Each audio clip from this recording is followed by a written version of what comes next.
Neither was willing to care for their children, so they sent their daughters alone on a 3-day train trip from Chicago to Alhambra, California, to live with their paternal grandparents.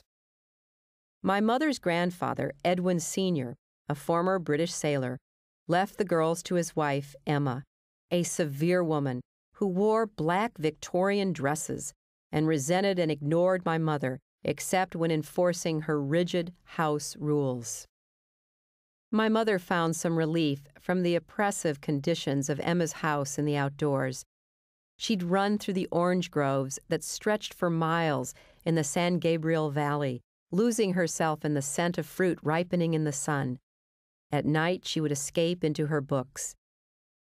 She left home during her first year in high school to work as a mother's helper, caring for 2 young children in return for room, board, and $3 a week. For the first time, she lived in a household where the father and mother gave their children the love, attention, and guidance she had never received.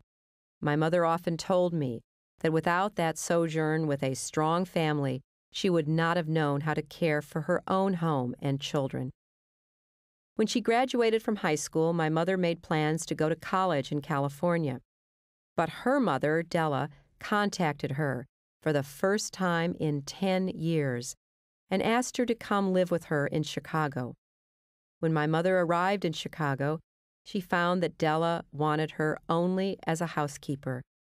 Once I asked my mother why she went back to Chicago. She told me, "I'd hoped so hard that my mother would love me that I had to take the chance and find out." My father was born in Scranton, Pennsylvania, the middle son of Hugh Rodham Sr. and Hannah Jones. He got his looks from a line of black-haired Welsh coal miners on his mother's side. The Scranton of my father's youth was a rough industrial city of brick factories, textile mills, coal mines, rail yards, and wooden duplex houses. The Rodhams and Joneses were hard workers and strict Methodists. My dad was always in trouble for joyriding in a neighbor's brand-new car or roller skating up the aisle of the Court Street Methodist Church during an evening prayer service. After graduating from Penn State in 1935 at the height of the Depression,